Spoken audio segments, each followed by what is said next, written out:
नमस्कार दोस्तों, स्वागत है आपका लर्नी जी में।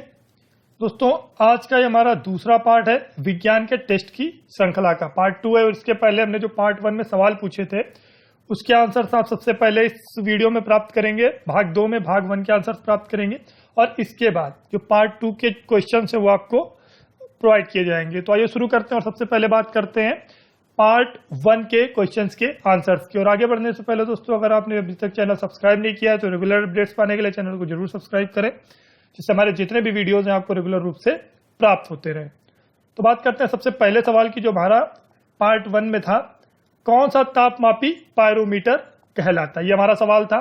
ऑप्शन थे इसके ताप विद्युत तापमापी, विकिरण तापमापी, गैस तापमापी या द्रव्य तापमापी। तो इसका जो ऑप्शन बी है विकिरण तापमापी, ये इसका सही आंसर है।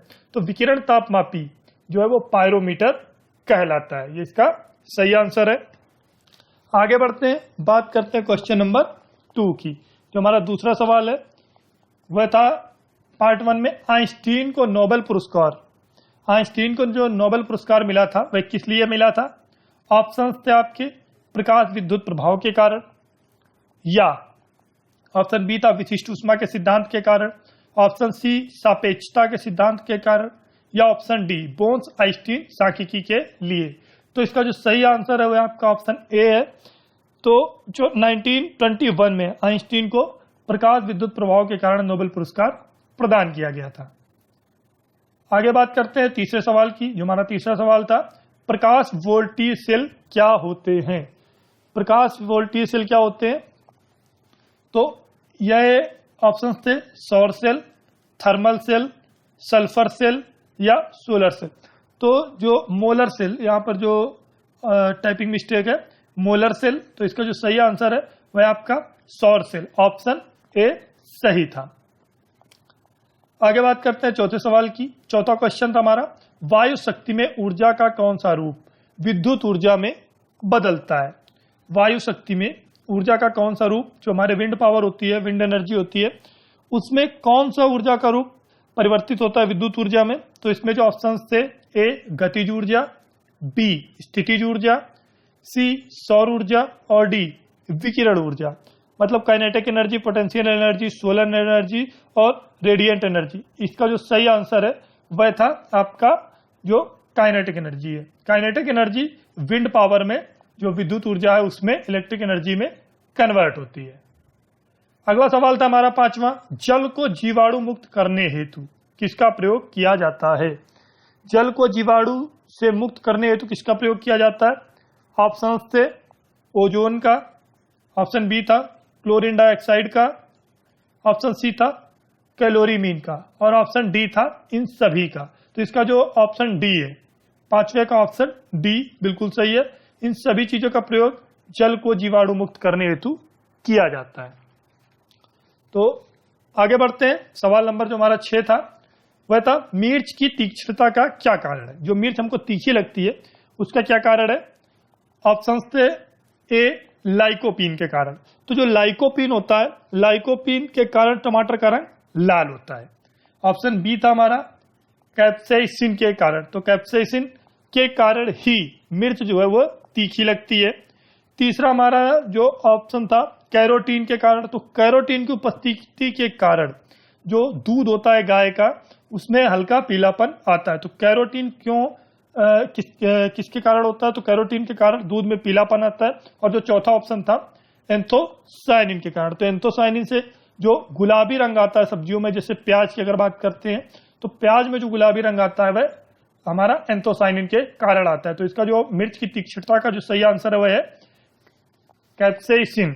ये इसका ऑप्शन बी बिल्कुल सही है। सातवां सवाल था हमारा, एक गिलास पानी पीने से कितने कैलोरी हमको प्राप्त होती है। तो एक गिलास पानी पीने से कितनी कैलोरी प्राप्त होती है। ऑप्शंस थे 25, 50, 75 और 0। तो इसका जो ऑप्शन डी है, मतलब शून्य, पानी पीने से हमें कोई भी कैलोरी प्राप्त नहीं होती है। अगला सवाल था हमारा, सिगरेट के धुएं का मुख्य प्रदूषक क्या है। जो सिगरेट का धुआं होता है उसका मुख्य प्रदूषक क्या है। ऑप्शंस थे कार्बन मोनोऑक्साइड व डाइऑक्सिन। सेकंड ऑप्शन था आपका कार्बन मोनोऑक्साइड व निकोटीन। ऑप्शन 3 था कार्बन मोनोऑक्साइड व बेंजीन। और चौथा ऑप्शन था डायऑक्सिन व बेंजीन। तो इसका जो सही आंसर है वह आपका ऑप्शन सी है, कार्बन मोनोऑक्साइड व बेंजीन सिगरेट के धुएं का मुख्य प्रदूषक है। अगला सवाल था हमारा 9वां, निम्न में से कौन सा तना है? ऑप्शंस थे सलजम, अदरक, गाजर और छाल। तो इसका जो सही आंसर है वह अदरक है, अदरक एक तना है। अगला हमारा जो 10th सवाल था वह था बॉक्साइड किसका अयस्क है? बॉक्साइड जो है लोहे का अयस्क है या एल्यूमिनियम का अयस्क है, तांबे का अयस्क है या सोने का अयस्क है? तो बॉक्साइड हमारा एल्यूमिनियम का अयस्क है। काफी ज्यादा लोगों ने जो आंसर्स दिए थे वो बिल्कुल सही दिए थे। जितने भी लोगों ने इसमें कोशिश की थी लगभग अच्छे आंसर्स दिए थे। अब ये तो हो गए हमारे पार्ट 1 के क्वेश्चंस के आंसर्स। अब बात करते हैं विज्ञान टेस्ट पार्ट 2 के जो महत्वपूर्ण सवाल हैं जिनके आंसर्स आपको कमेंट करने हैं। सेम प्रोसेस है, आपको आंसर्स किस प्रकार से देने हैं, जिस प्रकार आपने पार्ट 1 में आंसर्स दिए थे उसी प्रकार से आपको इस पार्ट में भी आंसर प्रोवाइड करने हैं। तो आइए शुरू करते हैं पार्ट 2 को। और पहला सवाल है हमारा, हमें आकाश नीला क्यों दिखाई देता है? जो आकाश का रंग है वह हमें नीला क्यों दिखाई देता है?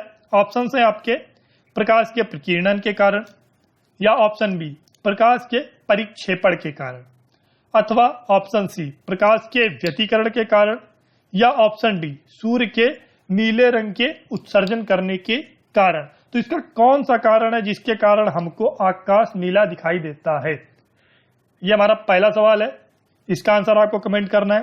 सवाल नंबर 2, कुनैन जो होती है, कुनैन हमको सिनकोना के किस भाग से प्राप्त होती है? कुनैन सिनकोना वृक्ष के किस भाग से प्राप्त की जाती है? ऑप्शन है आपके जड़ से या फल से, सी तना से या डी छाल से। तो ऑप्शंस में कौन सा ऑप्शन सही है ये आपको बताना है। कुनैन किससे प्राप्त होती है? तीसरा सवाल है हमारा, पायर हीलियोमीटर का प्रयोग कहां किया जाता है? पायर हीलियोमीटर का प्रयोग किस जगह पर होता है? ऑप्शन है आपके सन स्पॉट मापने के लिए, जो सन स्पॉट होते हैं सूर्य के जो धब्बे होते हैं उनके मापन के लिए, अथवा सोलर रेडिएशन के लिए, जो सूर्य का जो रेडिएशन होता है उसके लिए, अथवा एयर टेम्परेचर के लिए, हवा ताप के लिए, या डी पेड़ ताप मापने के लिए, वृक्षों के तापमान को ज्ञात करने के लिए इसका प्रयोग किया जाता है। तो इसका जो आंसर है वो कौन सा सही है? पायर हीलियोमीटर जो है किस लिए प्रयोग किया जाता है ये आपको बताना है। चौथा क्वेश्चन हमारा, पेड़ पौधों में जाइमल जो होता है मुख्यतः जिम्मेदार होता है किस चीज के लिए?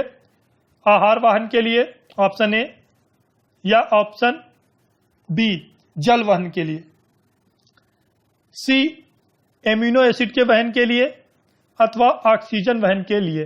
तो इस चौथा क्वेश्चन का जो आंसर है वो आपको बताना है कि पेड़ पौधों में जो जाइलम होता है, जाइलम उसका प्रयोग वो मुख्य रूप से किस चीज के लिए जिम्मेदार होता है? जल वहन करने के लिए, आहार वहन करने के लिए, एमिनो एसिड्स वहन करने के लिए, या ऑक्सीजन वहन करने के लिए, ये आपको बताना है। पांचवा सवाल हमारा, कौन सा पादप हार्मोन है? कौन सा पादप हार्मोन है? निम्न में से कौन सा पादप हार्मोन है? ऑप्शन है cytokinin, option A cytokinin, B insulin, C thyroxine, या डी एस्ट्रोजन। एस्ट्रोजन या इनमें से जो चार ऑप्शन है इनका जो सही आंसर है वो आपको कमेंट करना है। अगला सवाल है हमारा, कौन सा रोग जल जनित है? कौन सा रोग जल जनित है? ऑप्शन ए चेचक, बी मलेरिया, सी हैजा, या डी तपेदिक। तो इसके आंसर आपको कमेंट करने हैं कि कौन सा रोग जल जनित है। निम्न में से जो जल जनित रोग है वह कौन सा है? जो जल से जनित होता है रोग वो कौन सा है? अगला सवाल है हमारा, वायु की गति किसके द्वारा मापी जाती है? जो वायु की गति होती है एयरस्पीड वो किसके द्वारा मापी जाती है? ऑप्शन है आपके बैरोमीटर के द्वारा, ऑप्शन बी एनीमोमीटर के द्वारा, ऑप्शन जो सी है हाइड्रोमीटर के द्वारा, या डी विंड वेन के द्वारा। तो ये 7वां क्वेश्चन हमारा, वायु की गति किसके द्वारा मापी जाती है। अगला सवाल है हमारा, स्वस्थ मानव नेत्र की न्यूनतम दूरी क्या होती है? स्वस्थ मानव नेत्र, कोई व्यक्ति पूर्ण रूप से स्वस्थ है तो उसके नेत्र की न्यूनतम दूरी क्या होती है? Option A 20 centimetre, 20 centimetre, 25 centimetre, option B, option C 30 centimetre और ऑप्शन डी 50 सेंटीमीटर। तो स्वस्थ मानव नेत्र की न्यूनतम दूरी आपको बतानी है। अगला सवाल है हमारा, बायोगैस संयंत्र से निष्कासित कौन सी गैस ईंधन में प्रयुक्त होती है? बायोगैस से निष्कासित होने वाली कौन सी गैस ईंधन में प्रयुक्त होती है?